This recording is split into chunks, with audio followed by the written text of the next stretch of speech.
Argentina Switzerland മത്സരത്തിൽ എംബോളോക്ക് red card കൊടുത്തത് റഫറിയുടെ തെറ്റായ തീരുമാനമായിരുന്നുവെന്ന് IFAB വ്യക്തമാക്കി. നമുക്ക് എല്ലാവർക്കും അറിയാം, റെഡ് കാർഡ് കിട്ടുന്നത് വരെ ആ മത്സരം കളിച്ചത് സ്വിറ്റ്സർലാൻഡ് ആയിരുന്നു. റെഡ് കാർഡ് കിട്ടിയതിനു ശേഷമാണ് അർജന്റീന കളിച്ചതും അർജന്റീന ജയിച്ചതും. അപ്പോ എന്തുകൊണ്ട് റഫറിയുടെ തെറ്റായ തീരുമാനമായി അത് പലർക്കും മനസ്സിലായിട്ടില്ല. ഒരുപാട് കമന്റ് ബോക്സിൽ കാണുന്നുണ്ട്, യെല്ലോ കാർഡ് ഡിസേർവ്ഡ് ആണ്, സെക്കൻഡ് യെല്ലോ ഡിസേർവ്ഡ് ആണ്, റെഡ് കാർഡിനുള്ളതാണ്, ഞാൻ സ്വിറ്റ്സർലാൻഡ് ഫാനാണ്, ഞാൻ സ്പെയിൻ ഫാനാണ്, പക്ഷെ അത് റെഡ് കാർഡ് ആണെന്നൊക്കെ പലരും പറയുന്നു. പക്ഷേ ഈ റൂൾ എന്താണ് പറയുന്നത്, IFAB എന്താണ് വ്യക്തമാക്കി തരാം. അതായത് ഈ പ്രാവശ്യത്തെ വേൾഡ് കപ്പിൽ നമുക്ക് എല്ലാവർക്കും അറിയാം, യെല്ലോ കാർഡിന് പോലും വാർ യൂസ് ചെയ്യാൻ പറ്റും. അതായത് റഫറിയുടെ തീരുമാനം ശരിയായിരുന്നോ തെറ്റായിരുന്നോ എന്ന് പുനർപരിശോധിക്കാനുള്ള അവസരമുണ്ട്.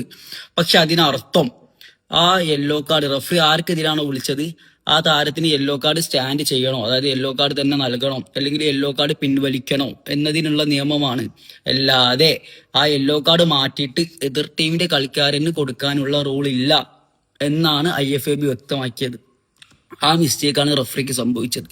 ഇപ്പോ ഈ ഒരു കേസിൽ അർജന്റീന താരത്തിന് നൽകിയ യെല്ലോ കാർഡ് റഫറിയുടെ തെറ്റായ തീരുമാനമായതുകൊണ്ട് റഫറിക്ക് യെല്ലോ കാർഡ് പിൻവലിക്കാം. പക്ഷെ ഒരിക്കലും വേറൊരു ടീമിന് വേറെ ടീമിന്റെ ഓപ്പോസിറ്റ് ടീമിന്റെ താരത്തിന് യെല്ലോ കാർഡ് കൊടുക്കാനുള്ള നിയമമില്ല എന്നതാണ് IFAB വ്യക്തമാക്കിയിരിക്കുന്നത്.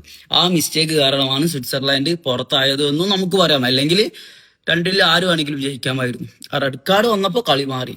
അതാണ് പലർക്കും ഇപ്പോഴെങ്കിലും മനസ്സിലായെന്ന് കരുതുന്നു. അതായത് അതിനർത്ഥം അത് ഡൈവിംഗ് അല്ല എന്നോ സെക്കൻഡ് യെല്ലോക്ക് ഉള്ളതില്ല എന്നോ അല്ല. ലോജിക്കലി നോക്കിയാൽ സെക്കൻഡ് യെല്ലോ കൊടുക്കണം, റെഡ് കാർഡ് കൊടുക്കണം. പക്ഷെ ഈ ഒരു നിയമത്തിന്റെ ലൂപ്പ് ഹോൾ നിയമപ്രകാരം അങ്ങനെ കൊടുക്കാൻ പറ്റില്ല. കാരണം ആർക്ക് ഇതിനാണ് യെല്ലോ കാർഡ് വിളിച്ചത് ആ യെല്ലോ കാർഡ് പുനർപരിശോധിക്കാനുള്ളതാണ് VAR. യെല്ലോ കാർഡ് ഒന്നുകിൽ നിലനിർത്താം, അല്ലെങ്കിൽ യെല്ലോ കാർഡ് പിൻവലിക്കുക. അല്ലാതെ ഓപ്പോസിറ്റ് ടീമിന്റെ താരത്തിന് യെല്ലോ കാർഡ് കൊടുക്കാൻ പറ്റില്ല എന്നതാണ് നിയമം. മനസ്സിലായോ? അതായത് ഇപ്പോ നമ്മളെ കോർണർ കിക്കിന്റെ റൂൾ കണ്ടിട്ടില്ലേ? കോർണർ റഫറി തെറ്റായി വിധിച്ചാൽ അത് ഗോൾ കിക്കാക്കി മാറ്റും. പക്ഷെ ഗോൾ കിക്ക് റഫറി വിധിച്ചാൽ അത് കോർണർ ആണെങ്കിലും അത് കോർണർ നൽകില്ല. അപ്പൊ നിയമത്തിൽ കുറച്ച് പോരായ്മകളുണ്ട്. അത് വരും ടൂർണമെന്റുകളിൽ മാറുമെന്ന് കരുതാം. അപ്പൊ നിയമപ്രകാരം സ്വിറ്റ്സർലാൻഡിന്റെ അമ്പോള് കൊടുത്ത red card second yellow card റഫറിയുടെ തെറ്റായ തീരുമാനമാണെന്നാണ് IFAB വ്യക്തമാക്കിയത്. ഓക്കെ.